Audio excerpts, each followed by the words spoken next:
Irmãos, assim em pé como estão, é para mim uma bênção, um privilégio podermos apresentar uma série de 3 sermões intitulada Uma é a minha pomba. Diga comigo, uma é a minha pomba. Este tema está baseado no livro de Cantares, como também é chamado Cântico dos Cânticos, no capítulo 6, versículos 8 e 9, os quais dizem assim, irmãos, se quiserem lê-lo comigo em alta voz, no nome de Jesus. 60 são as rainhas e 80 as concubinas e as doncelas sem número, mas uma é a minha pomba, a minha imaculada. Oramos um instante, Senhor, dizemos obrigado pela Tua palavra e pedimos-te com fé que Tu fales conosco por meio dela. Usa a minha vida, Senhor, unge os meus lábios e também os ouvidos dos ouvintes presentes aqui. No nome de Jesus, muito obrigado, Senhor. Amém e amém. Ocupem o seu assento, irmãos, são muito amáveis. Estou muito contente, irmãos, porque o meu motorista de Bolt está aqui comigo, aleluia. Nunca tinha convidado alguém assim tão rápido e tão rápido ele aceitar, irmãos. Cá está conosco. E que desejamos para ele? Deus lhe abençoe. Deus lhe abençoe. José. É José? O nome? João. Pronto. Acertei na primeira letra, pelo menos. Deus lhe abençoe, João. Muito obrigado, irmãos. Vamos então para a palavra de Deus. 60 são as rainhas e 80 as concubinas e as doncelas. Outra versão diz as virgens, sem número. Mas uma é a minha pomba, a minha imaculada. Glória a Deus. Vão ser 3 sermões, irmãos. E o primeiro deles intitula-se O Nome do Nosso Rei.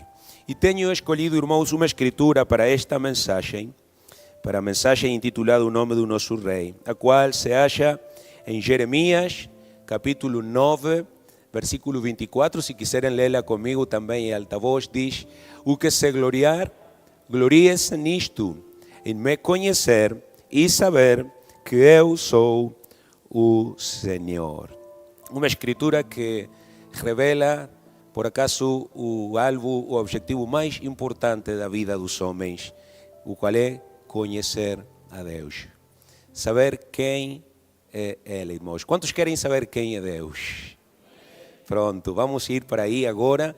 Mas antes eu quero recuar um bocado para a escritura que já temos lido, de Cantares 6, 8 e 9, que é muito conhecida, irmãos. Ela tem inspirado cânticos, hinos.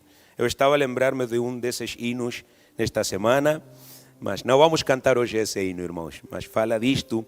E diz assim, literalmente, 60 são as rainhas e 80 as concubinas e as doncelas sem número, mas uma é a minha pomba, a minha imaculada.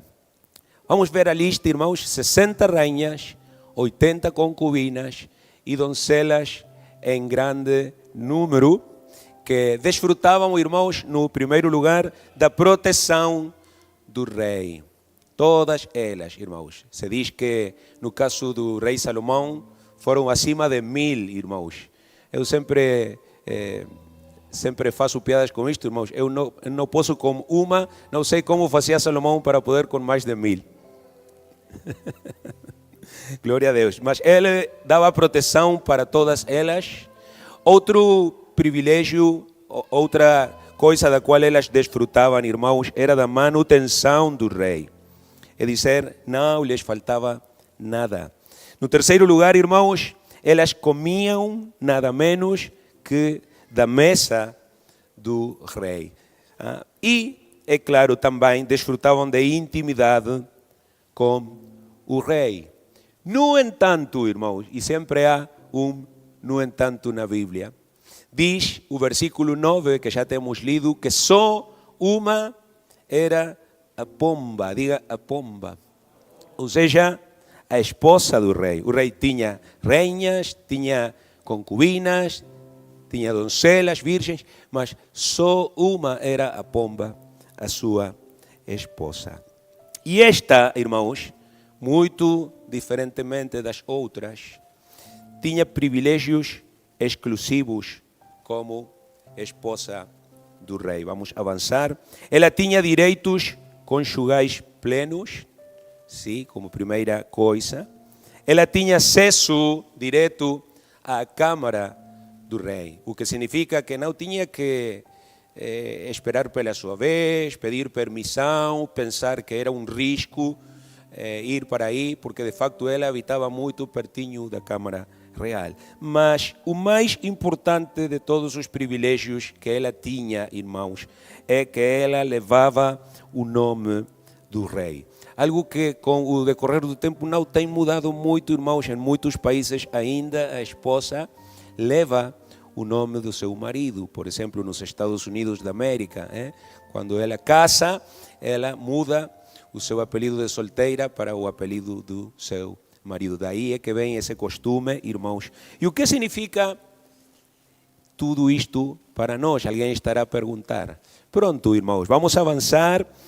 O rei, a esposa, as rainhas, as concubinas, as doncelas de Cantares, todas elas são figuras relacionadas com o plano de salvação que Deus preparou desde o princípio. Quantos sabiam, irmãos, que na Bíblia, nomeadamente no Velho Testamento, há muitas figuras, há muitos tipos que estão simplesmente a anunciar, a profetizar sobre assuntos vindouros, sobre assuntos futuros. Pronto, Cantares não é exceção.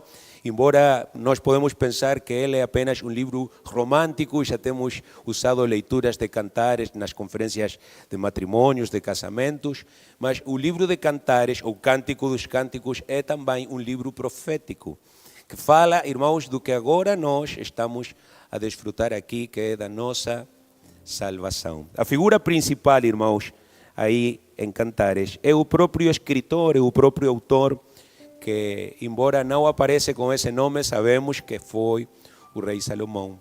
E ele representa o próprio Cristo. Quando ele fala em primeira pessoa, irmãos, pelo geral, ele está a falar como se fosse Jesus. Sim? Pela sua parte, a esposa representa profeticamente a igreja. Alguém diga glória a Deus por isso. Sim? Portanto, há aqui, irmãos, uma representação da relação de Cristo com a sua igreja, da igreja e a sua relação com Cristo. Sim. O que significa então Cantares 6, 8 e 9, irmãos? Pronto, vamos avançar. E é que nos quase 2000 anos da graça, que já estamos a cumprir, a fazer, Deus tem permitido o surgimento de muitos grupos dentro da cristiandade. Quantos têm ouvido, irmãos, perguntas como, por exemplo, por que é que há tantas igrejas? Quando convidamos alguém, às vezes há pessoas que dizem, por que é que vocês vão ser a igreja do Senhor? Por que não pode ser aquela outra? Por que é que todas as igrejas dizem o mesmo? Aqui está a verdade não está lá, a verdade está aqui. Pronto, irmãos, o que nós sabemos é que Deus tem permitido o surgimento de muitos grupos dentro da cristiandade, pois nada acontece sem a permissão de Deus. Quantos dizem amém?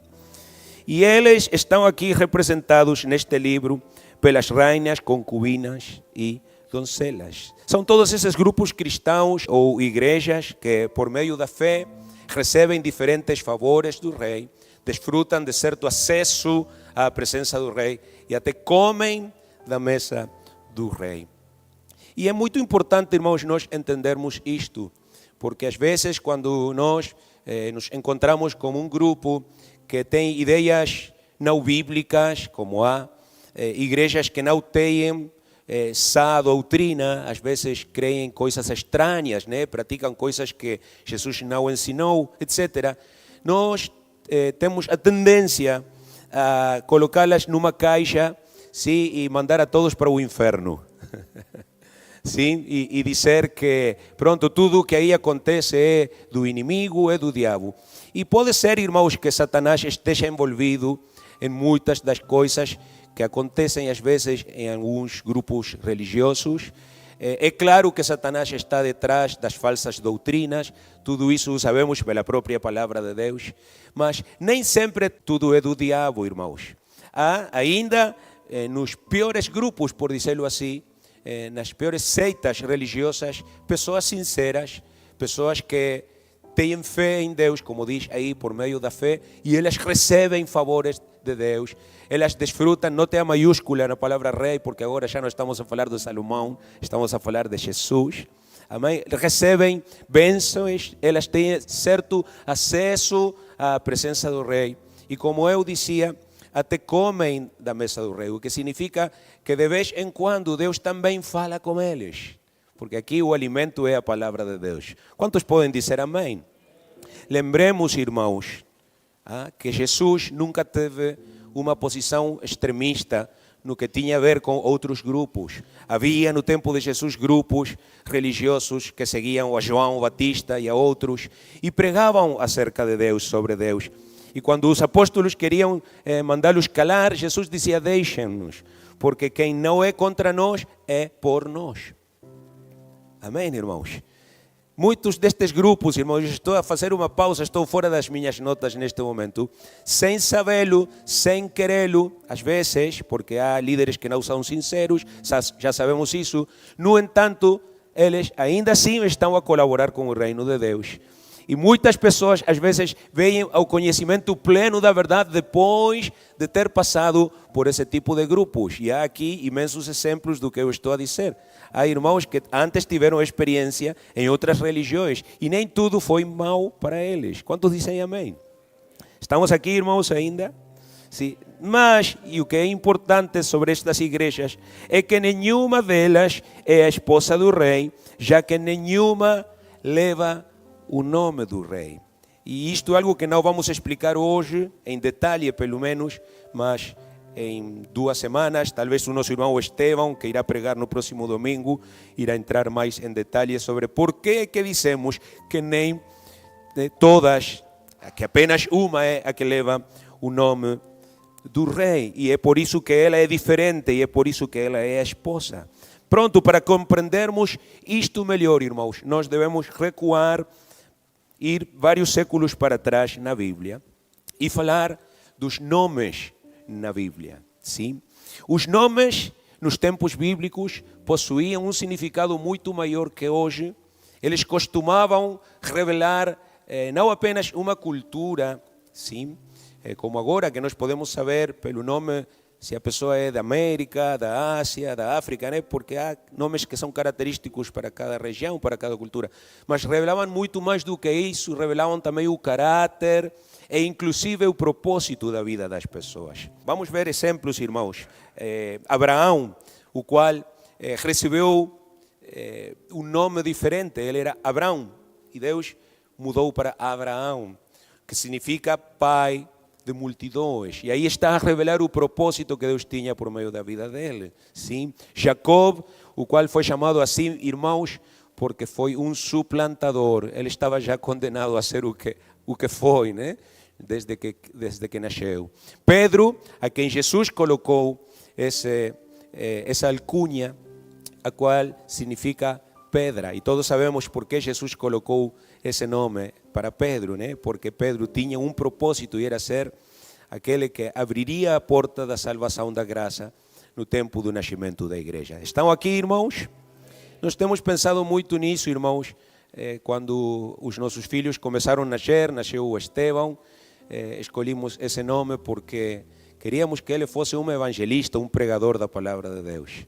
E orávamos por isso quando ele ainda não tinha nascido. Quando chegou o segundo, estava prestes a nascer, começamos a buscar na Bíblia novamente um nome e achamos que Ezequiel era muito interessante, porque, pronto, a história é longa, mas Ezequiel era um homem muito corajoso, irmãos. E nós queríamos na igreja, na casa e na igreja também, um profeta de Deus, alguém que não tivesse medo, irmãos. E esse é o Ezequiel, aleluia, ele dá medo até pelo seu tamanho, né? Aleluia. E por último, irmãos, quando já apareceu o terceiro de contrabando, dissemos, Deus tem sido tão bom conosco, Deus está conosco definitivamente, e chamamos-lhe Manel. Sim? Por quê? Porque é Deus conosco. Glória ao Senhor. Deus tem sido muito bom, irmãos. Eu me lembro de de uma amiga da igreja que colocou ao seu filho o nome de Denzel Caim. Coitado. Nem perguntar onde estará o Denzel Caim neste momento, irmãos. Porque os nomes podem marcar um propósito na vida ou podem condenar também uma pessoa, como aconteceu com Jacó em boa parte da sua vida. Amém, irmãos? Mas agora a grande pergunta: Deus tem um nome? O que vocês acham, irmãos? Amém, sim, tem um nome, irmãos. Como cada um de nós, Deus tem um nome. E assim como acontecia e acontece, né, com personagens bíblicos, o nome de Deus nos ensina o seu caráter e também o propósito que Ele tem. À medida que Deus ia se manifestando ao homem, irmãos, lembrem que temos recuado alguns séculos para trás, Ele ia empregando diferentes títulos que o identificavam e revelavam diferentes aspectos do seu caráter. Vamos ver, irmãos, a seguir alguns dos títulos divinos que aparecem na Escritura. Por exemplo, Elohim, que não é como muitos pensam, indicação de uma pluralidade de deuses, porque Deus é irmãos. Quantos dizem amém? É por isso que em Gênesis diz Elohim criou, não diz Elohim criaram, como se fossem mais de um. Foi apenas há um só Criador, né? E ele é chamado aí em Gênesis, que é o primeiro título mais antigo na Bíblia, Elohim, porque ele é possuidor, ele é dono de muitas virtudes. Ele tem uma pluralidade de majestade. De facto, irmãos, há figuras na Bíblia. Por exemplo, lá no profeta Ezequiel, ou em Apocalipse, onde Deus é apresentado como alguém que tem muitos espíritos. A Bíblia fala dos 7 espíritos de Deus. Em outra parte fala de 7 olhos, como se ele tivesse 7 olhos. São todos símbolos apenas. Não é que Deus tem 7 espíritos ou 7 olhos. Está a falar de que ele é perfeito, porque 7 representa a perfeição. Estão comigo, irmãos? A sua visão é perfeita, por isso diz que tem 7 olhos. Mas não é literal, glória a Deus. Isso é Elohim, irmãos. Fala da abundância das virtudes que há em Deus. El Elyon são palavras hebraicas, que significa o mais alto, ou o altíssimo. E ele foi apresentado assim também ao homem. Mais para frente, ele próprio colocou o seu título de Adonai. E este usamos muito nos cânticos, por exemplo. E Adonai significa simplesmente Senhor. Outro título que Deus usou, que Deus empregou, El Shaddai, que significa o Deus Todo-Poderoso. E vocês podem ver, irmãos, como a revelação avança pouco a pouco, irmãos. Também temos El Olam, que significa o Deus eterno. Quantos acreditam que o nosso Deus é eterno? O que significa, irmãos? Que Ele não tem nem princípio, nem fim de dias. Ele existiu sempre e Ele vai existir por sempre. E Ele não foi criado antes. Ele é o Criador de tudo o que existe. Isso é o que significa El Olam. E por último, irmãos, embora a lista poderia ser muito mais comprida, Jeová, o título mais conhecido, mais empregado no Velho Testamento, que significa o que eu estou a dizer, o que existe por si mesmo. Amém. Deus, quando falava, quando se apresentou, neste caso com Isaías, do qual vamos falar a seguir, apresentou-se como Jeová. E se vocês lerem o livro de Isaías, vão ver que repetidas vezes ele diz coisas como, por exemplo, eu não conheço outro Deus. Amém? Antes de mim não foi formado Deus, nem o será depois de mim. É o que significa Jeová. Mas, irmãos, nenhum destes era o nome de Deus. O que eram estes termos, estas palavras, irmãos? Títulos. É como eu chamar aqui alguém mestre, advogado, motorista, doutor, etc. Que são, irmãos, apenas títulos. Quando eu não sei o nome da pessoa que mora perto da minha casa, eu chamo-lhe de vizinho. Bom dia, vizinho, mas é um título porque eu não sei o seu nome. Todos estes títulos, irmãos, descreviam quem era Deus, o que fazia Ele, do que Ele era capaz, qual a sua natureza, quais as suas virtudes, mas nenhum deles era o nome de Deus. Vamos, força, Manuel. Qual é o nome de Deus? Qual é o nome de Deus? Ainda não vamos responder, mas vamos dizer que mediante os seus títulos, a revelação de Deus ao homem tem sido progressiva. Foi do mais simples ao mais complexo, sim? Ele tem vindo, portanto, na história, a manifestar-se pouco a pouco, manifestar pouco a pouco o seu caráter, manifestar pouco a pouco a sua personalidade. Mas os homens da antiguidade, irmãos, não se sentiram satisfeitos com isso. Este é um parágrafo do curso de discipulado nível 1. Alguém de vocês vai lembrar disto. E os homens quiseram conhecer o nome específico de Deus. Eles indagaram cada vez que puderam sobre isto e ainda perguntaram diretamente a Deus por ele. Temos o exemplo de Jacob, quem perguntou pelo nome de Deus. Diz Gênesis 32, 29, e Jacob lhe perguntou e disse: dá-me, peço-te, a saber o teu nome. E o que responde Deus? Diz: por que perguntas pelo meu nome? E abençoou ali, mas não lhe disse o seu nome. Amém? Ficou no mistério. Moisés, uns séculos depois, perguntou pelo nome de Deus. Então disse Moisés a Deus: eis que quando vieram os filhos de Israel em Egito, e lhes disser: o Deus de vossos pais me enviou a vós, e eles me disserem: qual é o seu nome? Porque os israelitas e os egípcios estavam acostumados a chamar os deuses pelos nomes deles, Ra, Amon. Mas qual é o nome do Deus que te envia a ti, Moisés? E Moisés estava preocupado e pergunta para Deus: que lhes direi? E disse Deus a Moisés, versículo 14: eu sou o que sou. Amém. É um acertijo. Não lhe está dando a resposta. Não está a responder a pergunta de Moisés. Dice mais: assim dirás aos filhos de Israel: eu sou, me enviou a vós. Aleluia. Coitado Moisés. Não era ainda a altura do homem saber o nome de Deus. Temos outro exemplo, Manoa, em algumas Bíblias é Mané. E disse Manoa ao anjo do Senhor: qual é o teu nome? Para que, quando se cumprir a tua palavra, te honremos. E o anjo do Senhor lhe disse: por que perguntas assim pelo meu nome, visto que é maravilhoso? Juízes 13, 17. E lhe soltou um adjetivo: maravilhoso. Em espanhol diz admirável.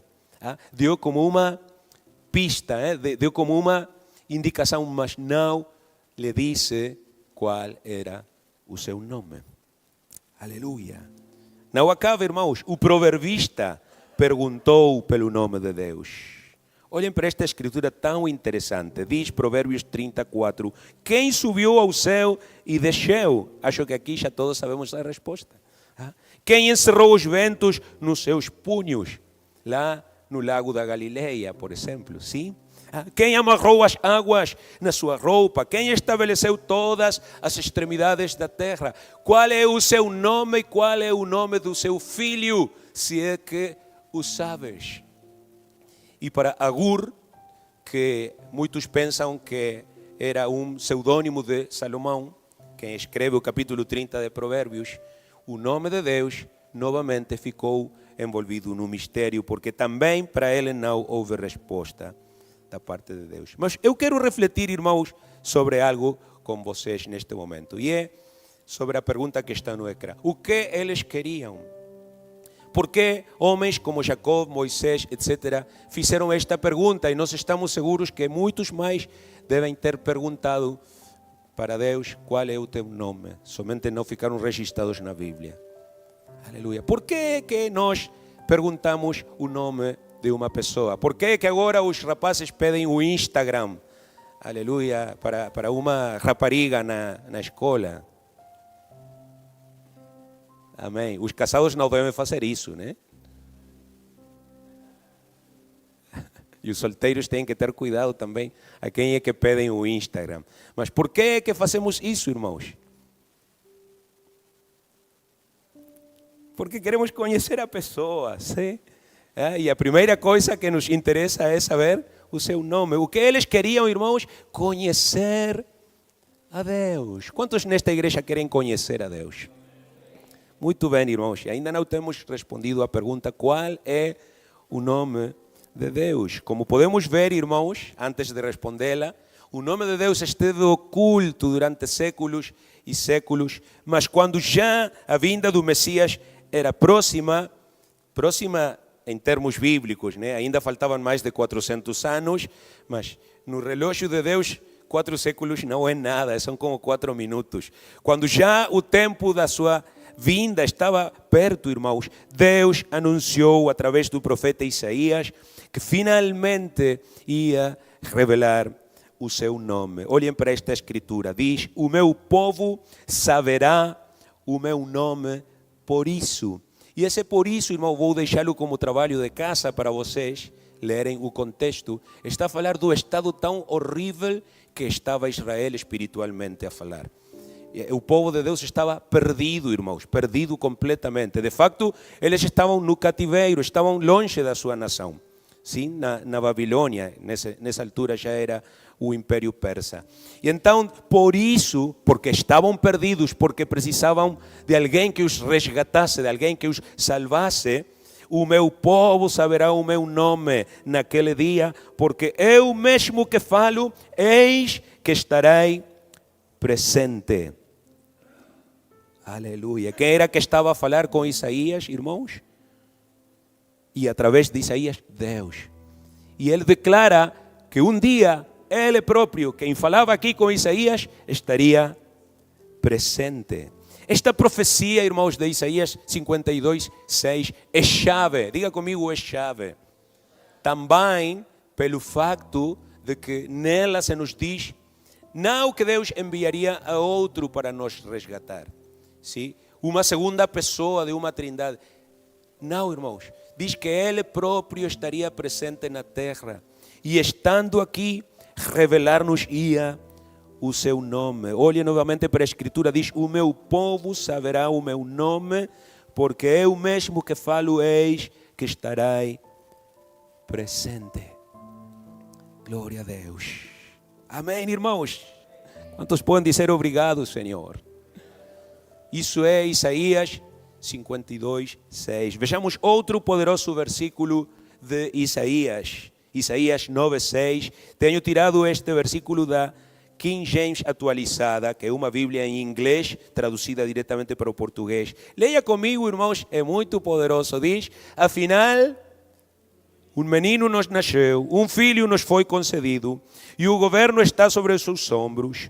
Será chamado Conselheiro Maravilhoso, Deus Todo-Poderoso, Pai Eterno, Príncipe da Paz.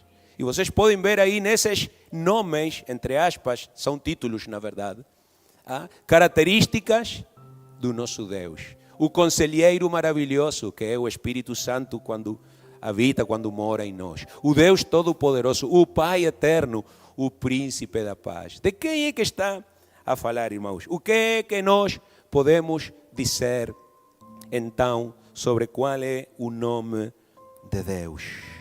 O mistério do nome de Deus e o mistério da salvação ficariam finalmente resolvidos quando Isaías 9:6 fosse cumprido, sim? Quando Deus finalmente se manifestasse em carne através do nosso Senhor Jesus Cristo.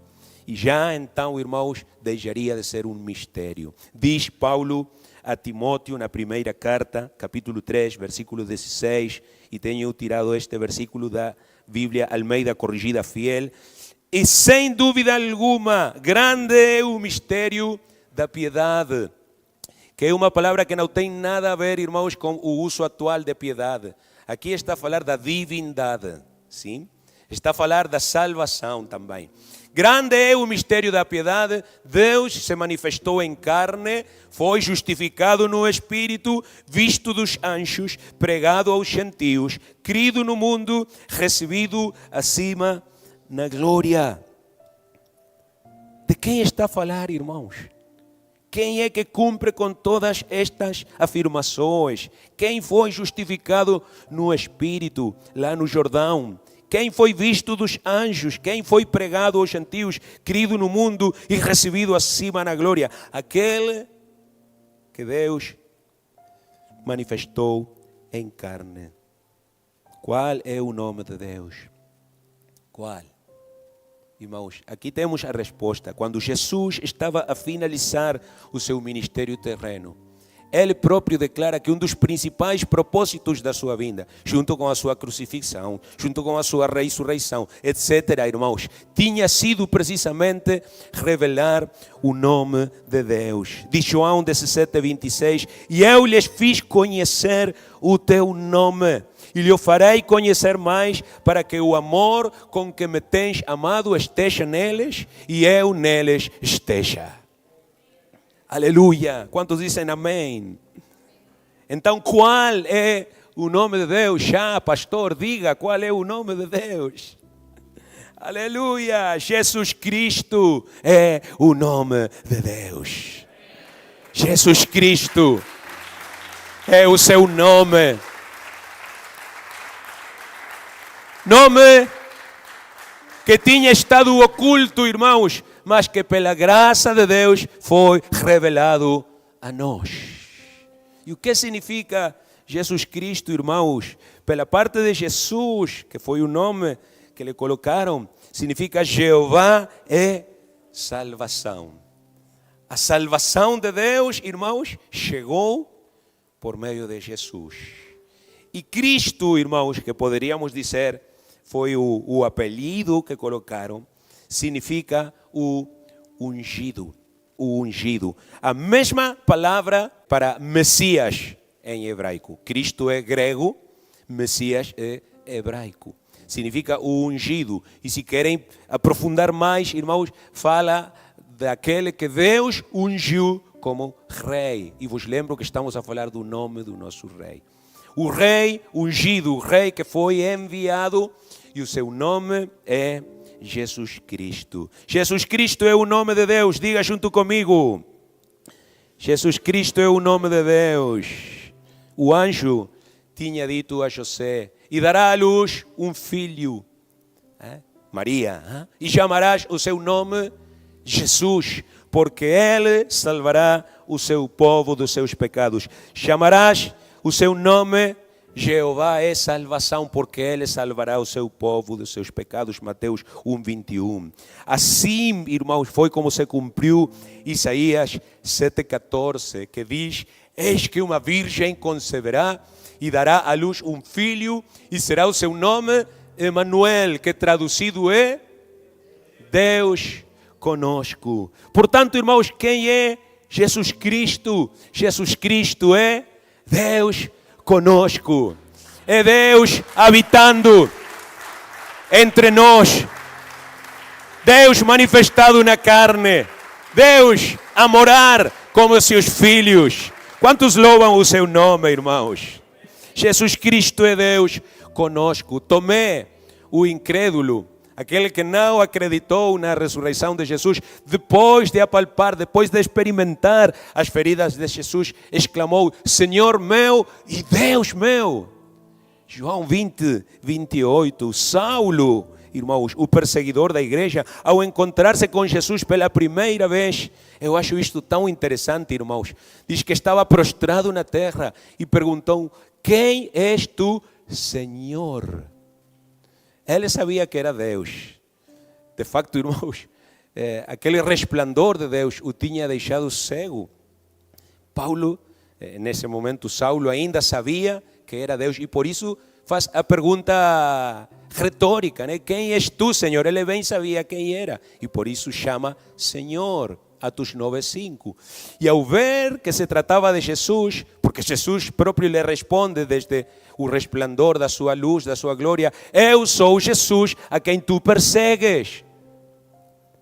O apóstolo, o futuro apóstolo, imediatamente disse no versículo 6, novamente, Senhor, que queres que faça?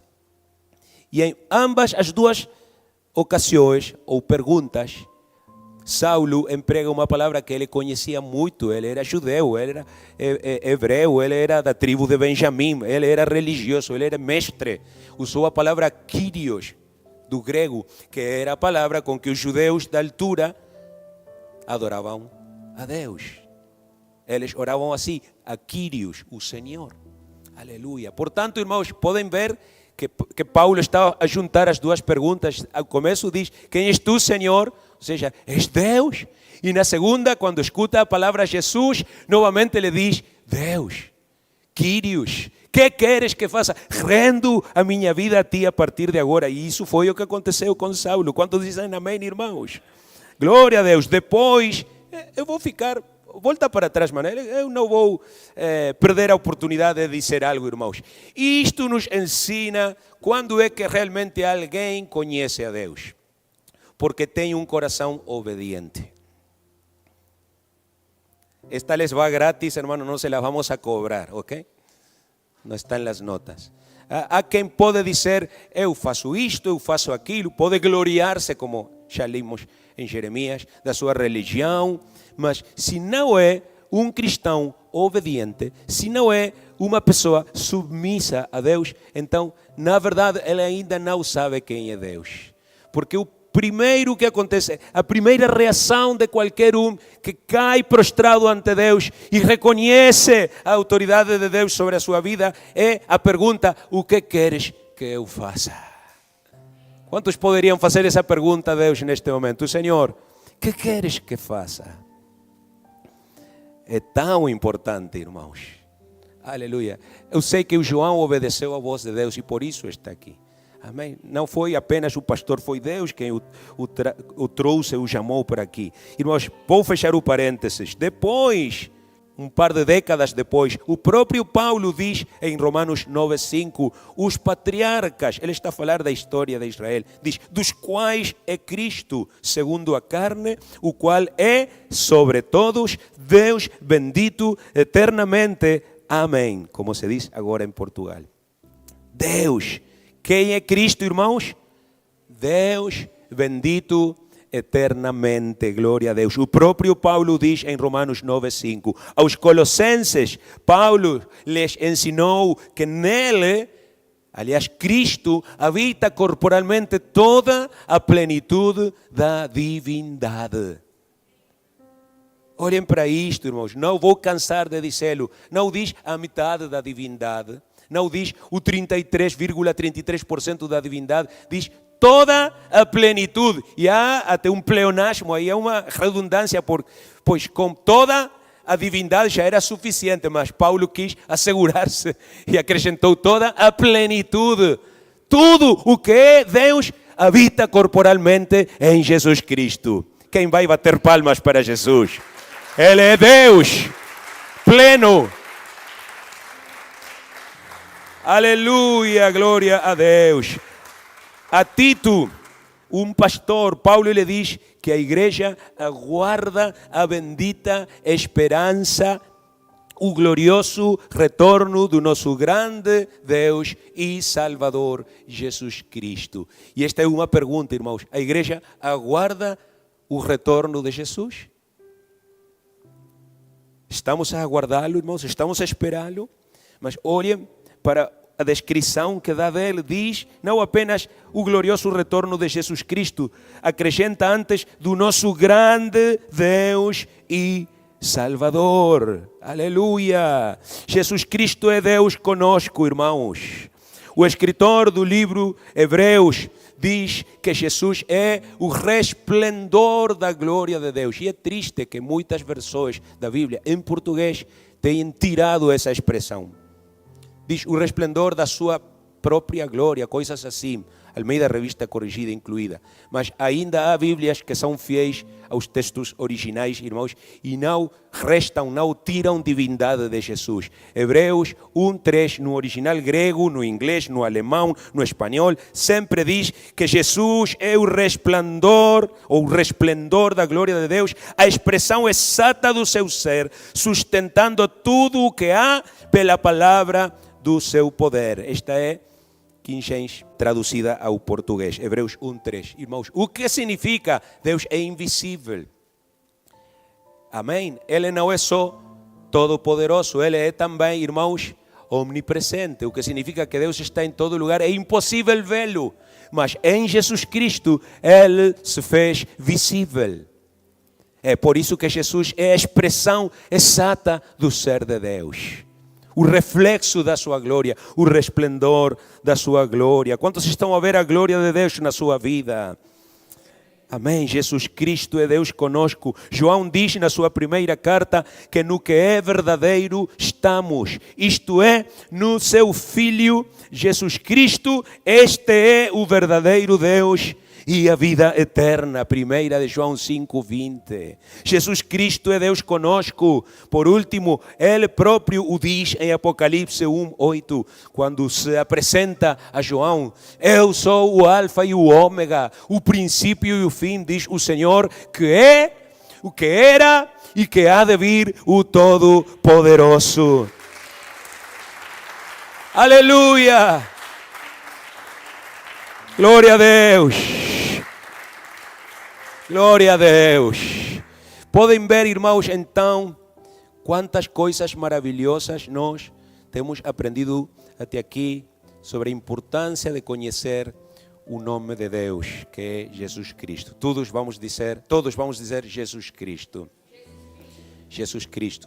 A Bíblia diz, fora das notas, novamente em Colossenses 3:17, que tudo o que fizermos, sim, seja de feitos, ou seja, de palavra, tudo, irmãos, o façamos no nome de Jesus Cristo.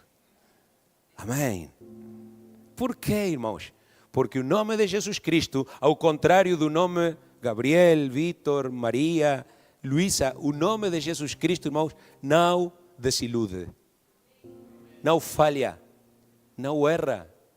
O nome de Jesus Cristo, irmãos, não esquece as suas promessas. Glória a Deus. Por isso, irmãos, quando há 2 ou 3 congregados, diz Mateus 18:20, no nome de Jesus, irmãos, a sua presença está aí em meio deles, é manifestada. Aleluia. Glória a Deus. Nós chegamos tarde. O pastor chegou tarde. Nós esquecemos as nossas marcações, irmãos. Nós cancelamos, mas Jesus nunca chega tarde nem esquece um encontro com o seu povo. Quando estamos congregados no seu nome, a sua presença é manifestada. Nesse nome, irmãos, temos perdão de pecados. Lucas 24:47 diz que foi ordenado aos apóstolos que no nome de Jesus pregassem o arrependimento e o perdão dos pecados em todas as nações. Glória ao Senhor. Nesse nome, irmãos, recebemos o Espírito Santo. Jesus próprio o disse em João 14:26. O Espírito Santo, o qual o Pai enviará no meu nome. É muito interessante, irmãos, porque a seguir, vou sair das notas, Estevão, se estou a roubar-te algo da tua mensagem, peço-te perdão. Aleluia, mas Jesus disse, irmãos, não vos deixarei órfãos, virei a vós. Claramente está a dizer, eu sou o Espírito Santo. E está a dizer também, eu sou o Pai, porque não vou deixá-los órfãos. Não los dejaré huérfanos. Eso solo lo puede decir un papá. Somente um pai fala assim. Alguém diga glória a Jesus. Recebemos o Espírito Santo no seu nome. Desfrutamos plena salvação. Porque nenhum outro há salvação, diz Atos 4:12. Porque não existe nome debaixo do céu dado aos homens no qual possamos ser salvos. Glória a Deus. Pelo nome de Jesus Cristo, irmãos, fazemos milagres e fazemos sinais. Marcos 16:17-20 declara que aqueles que crerem, quantos creem? Nesse nome, irmãos, aleluia, expulsariam demônios, tirariam doenças, aleluia, falariam novas línguas. Se bebessem veneno, coisa mortífera, não lhes faria dano, irmãos. Isto é esquecer um dos sinais, são 5, né? Sim, sobre os doentes porão as suas mãos e estes ficarão curados. Irmãos, quantas coisas maravilhosas acontecem no nome de Jesus Cristo. Sabe por que muitas vezes nós fracassamos? Porque muitas vezes a escassez, os problemas, as dificuldades ganham terreno, irmãos, e nós recuamos e perdemos muitas batalhas na nossa vida simplesmente porque esquecemos que no nome de Jesus Cristo há poder. Há ocasiões, irmãos, em que temos que tirar o nome de Jesus Cristo e usá-lo com poder. Há que repreender doenças, há que repreender problemas no casamento, há que repreender espíritos de desobediência nos filhos, há que fazer guerra espiritual. E a única maneira de fazer guerra espiritual e ter sucesso, irmãos, é pelo nome de Jesus Cristo. Nesse nome há poder, nesse nome há vitória. Nesse nome há salvação, nesse nome há cura, há restauração, há perdão, aleluia. E nesse nome há enchimento do Espírito Santo. Glória a Deus. Quantos dizem amém? Mas tenho que ser honesto, irmãos. Sempre devemos ser honestos ao pregar a palavra de Deus e sempre, né? Porque Jesus também deixou uma advertência de aquilo que acontece por causa do seu nome, irmãos. Diz Mateus 10:22 que de todos vamos ser odiados por causa do seu nome. Em espanhol usa o verbo aborrecidos. Não diz por causa de ser evangélico serás aborrecido. Não diz por causa de pertencer a MAP, a igreja lá em Trajose, vais ser aborrecido. Mas diz por causa de levar o nome de Jesus Cristo, o mundo vai aborrecer-te. Vai odiar-te. E é por isso, irmãos, que nós falamos assim com os irmãos que vão ser batizados. Pronto, isto não é apenas um caminho religioso, isto é uma guerra. Quando tu te passas para o lado de Jesus, imediatamente te convertes em inimigo daquele que governa o mundo. Ele irá perseguir, irmãos, como sempre tem perseguido a igreja, mas também Jesus Cristo disse aí, confiai porque eu tenho vencido o mundo. Estais seguros, fiquem na paz que eu vos deixo porque eu venci. Aleluia. E por último, irmãos, e a lista também poderia ter sido muito mais comprida, seremos poupados da ira, o que significa que Deus nos libertará da destruição que vem sobre o mundo. Apocalipse 3:10 diz, porquanto guardaste a palavra da minha paciência, eu também te guardarei da hora da prova que vem sobre o mundo inteiro. E se tu lesses o contexto aí em Apocalipse 3, está a falar a igreja de Filadélfia. E é algo interessante, acho que é no versículo 7, porque diz, tens pouca força, Filadélfia, mas tens uma coisa, e é que não negaste o meu nome. A igreja de Filadélfia, irmãos, como nós, não tinha muito dinheiro, não tinha muito poder ou influência. Olhem para onde estamos escondidos. O João nunca tinha suspeitado que aqui havia uma igreja no Armazém 6 do condomínio, chame-se como se chamar, que não me lembro. Mas cá está a igreja do Senhor, irmãos, porque ainda que tenha pouca força, mas ela tem o tesouro maior de sempre, que é o nome de Jesus Cristo. E portanto tem uma grande esperança, que justo antes da grande tribulação começar, irmãos, Jesus Cristo irá levantar-nos. Quantos é que dizem amém? Estas e muitas outras, irmãos, já vou acabar, são qualidades que tornam única e inigualável, incomparável a verdadeira igreja do nosso Senhor Jesus Cristo. Uma é a minha pomba. Uma é a minha pomba. Sim, irmãos, podem ter muitas rainhas. Sim, podem ter, irmãos, muitas concubinas. Podem ter muitas virgens, irmãos, que fazem imensa coisa. Que destacam, irmãos, por muitas virtudes, etc. Mas somente há uma esposa do Cordeiro. Somente há uma, em espanhol diz, perfeita minha. Imaculada está aqui, irmãos. Somente há uma pomba, a qual Deus irá levantar. Glória ao Senhor. Quantos agradecem a Deus? Nenhuma rainha, irmãos, concubina ou doncela conhecia o rei tão estreitamente como a esposa. E só a esposa levava o nome dele. Glória ao Senhor. Glória ao Senhor. Eu tive uma experiência esta semana, irmãos, com um taxista Ele me levou até onde estamos a morar. E no caminho, ele ia escutando música cristã. Começou a falar-me do ministério que ele tinha, de evangelismo nas ruas, de levar comida para os sem-abrigo. Falou-me de lares que eles têm em Lisboa, com camas para hospedar pessoas que não têm onde dormir. Especialmente neste tempo, irmãos, que há tanta imigração ilegal aqui em Portugal e há tantas pessoas ainda a dormir no aeroporto. Têm visto, irmãos, como isto está de grave? Há uma crise grande. E eu, irmãos, confesso que por um instante, enquanto ouvia, senti-me muito miserável. Senti-me assim como, se calhar, repreendido na minha consciência. Eu pensei, eu não estou a fazer nada. Este homem está a falar de coisas que eu nem consigo imaginar tudo o que eles fazem. Falou-me de que davam 4.000 pratos cada madrugada. Não sei onde é que dão. Até eu vou. Pronto. Excelente. Eu pensei em termos financeiros, por exemplo, quanto é que isso custa mantê-lo? Cada dia 4.000 multiplicado por 365. Imagina o orçamento, irmão, apenas.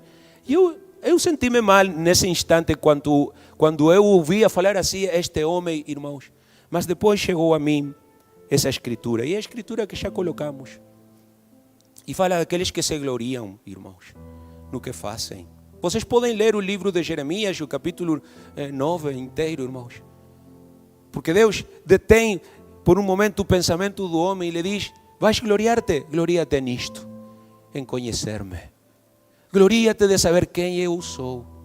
Porque de que te serve ter tanta religião e ter tanta caridade? E isso está muito bom, não estou a dizer que não devemos fazê-lo, irmão. Claro que devemos fazer. E esta igreja ajuda, sim, com o pouco que ela tem. Mas não percamos de vista o mais importante da vida: conhecer a Deus. Fica em pé aquele que quer conhecer a Deus. Aquele que quer conhecer a Deus mais. Senhor Jesus Cristo, nesta jornada, neste meio-dia, Senhor, nós adoramos o Teu nome. Dizemos muito obrigado, ó Deus, pelo privilégio que nós temos de estar aqui ante a Tua presença, Senhor. Não temos palavras realmente, Senhor, com as quais agradecer-te por tudo o que Tu nos tens dado, Senhor. Obrigado, meu Deus, porque acima de tudo, Senhor, o mais importante de tudo, nos entregaste a revelação do Teu glorioso e santo nome. Como temos visto, Senhor, nome que esteve oculto para muitos. Muitos, Senhor, que temos certeza foram tão próximos de Ti.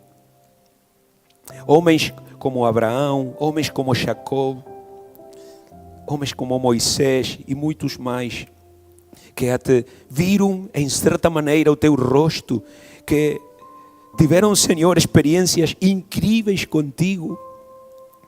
Eles viram a Tua glória, Senhor, mas não lhes foi dado conhecer o que agora nós conhecemos, a plenitude de quem és Tu, Senhor, a manifestação maior de sempre, Senhor. Quando lá, naquele lugar, Senhor, tão humilde, em Belém, Senhor, naquele estábulo, decidiste nascer, Senhor, como um menino, e levaste aquele nome glorioso, Senhor, o qual representou e representa para nós a maior esperança de sempre, Senhor, a esperança da salvação. Somos gratos contigo, Senhor, porque num mundo que ainda hoje rejeita, zumba, Senhor, com esse nome, o desacredita, Senhor, o critica, basicamente o odeia, Senhor, o aborrece. Tu, Senhor, tiveste misericórdia de nós e nos concedeste, Senhor, acreditar nele, recebê-lo, Senhor, na nossa vida. Obrigado, Senhor Jesus Cristo, porque é no Teu nome que hoje podemos desfrutar, Senhor, de tantas maravilhosas bênçãos como estas que temos. Somos gratos contigo, Senhor, por permitir-nos estar aqui na tua igreja, na tua presença, Senhor, e receber de ti, Senhor, o que é apenas uma sombra daquilo que nos espera, Senhor. O que é simplesmente, Senhor, um pequeno avanço do que está a aguardar-nos no reino dos céus. Obrigado, Senhor, pois podemos fazer parte do teu povo, da tua igreja. Recebe glória, Senhor Jesus. Recebe honra, meu Deus, e todo o louvor por todo o sempre. Amém, Jesus.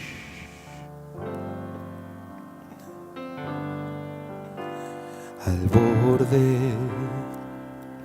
de tu gran trono me postraré hoy a ti. Tú reinas sobre principados, sentado a la diestra de Dios. Exáltate, oh gran Cordero. Tú vives hoy y vivirás. Corónate con mi alabanza. Tu nombre es el vencedor. Al borde, ¿cuántos quieren vir prostrarse ante o grande trono do nosso Deus?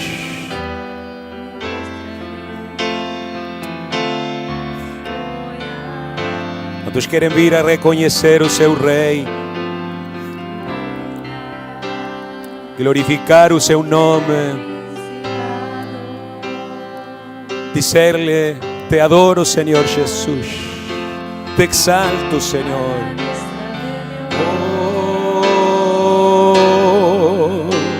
Exáltate, oh gran Cordero. Tú vives hoy y vivirás. Corónate con mi alabanza. Tu nombre es el vencedor. Exáltate, oh grande Cordeiro, grande Cordeiro. Tu vives hoje e viverás, Senhor. Oh Jesus.